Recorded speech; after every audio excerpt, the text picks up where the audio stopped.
আপনি কি ইস্টবেঙ্গল সমর্থক? তাহলে বৃহস্পতিবারের সকালটা আপনার শুরু হবে একটা ভালো খবর দিয়ে জানাচ্ছি। তার আগে দয়া করে আমার চ্যানেলটিকে বেশি করে লাইক অ্যান্ড সাবস্ক্রাইব করুন। এমনিতেই ফুটবলের ট্রান্সফার মার্কেটে এবছর আগুন লাগিয়েছে লাল হলুদ। মোহনবাগানের থেকে টাকার বাজেটে কিছুটা পিছিয়ে থাকলেও নিজেদের দক্ষতায় সেরা দল তৈরি করে নিয়েছে তারা। এই কদিন আগেই মাহদি তালাল শহরে চলে এসেছেন, এবার চলে এলেন জিকসন সিং। বৃহস্পতিবার ভোর রাতে থাইল্যান্ড থেকে কলকাতায় পা রাখলেন মণিপুরের এই মিডফিল্ডার। অবশেষে জিকসন যে ইস্টবেঙ্গলে খেলতে চাইছেন এবং সম্মতি দিয়েছেন এটা ক্লিয়ার হয়ে গেছিল বুধবার রাতেই।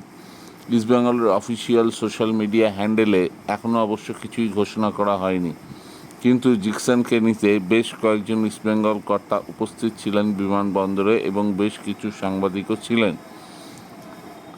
মনে রাখতে হবে, জিকসন সিং 23 বছর বয়স এই মুহূর্তে। অনূর্ধ্ব-17 বিশ্বকাপ থেকে তার উত্থান, দুর্ধর্ষ খেলেছিলেন, কলম্বিয়ার বিরুদ্ধে একটি গোলও করেছিলেন। তারপরে যত দিন গেছে ভারতীয় ফুটবল সার্কিটে নিজেকে মানিয়ে নিয়েছেন জিকসন। কেরালার হয়ে 70টির ওপর ম্যাচ খেলেছেন। তার মাঝমাঠের বিচরণ, বল ধরার দক্ষতা, বল ছাড়ার দক্ষতা, জায়গা জুড়ে খেলা, ইন্টারসেপশন, ট্যাকল, হেডিং, পাসিং অনেক উন্নত হয়েছে শেষ 2 বছরে। সবচেয়ে বড় কথা, নিজের ফিজিক্যাল এবিলিটি অনেক বাড়িয়ে নিয়েছেন জিকসন। 6 ফুটের ওপর লম্বা, তার উপর অনেক মাসেল বিল্ড আপ করেছেন। এটা সুবিধা হবে মাঝ মাঠে বল দখল করতে, বল কেড়ে নিতে। আর আন্তর্জাতিক ম্যাচেও জিকসন ভারতের জার্সিতে প্রচণ্ড ধারাবাহিক। কুয়েত, কাতারের বিরুদ্ধে ম্যাচে এসব দেখা গিয়েছে। ফিজিক্যাল ফুটবল যেখানে দরকার হয় সেখানে জিকসন একটা বিরাট রোল প্লে করেন।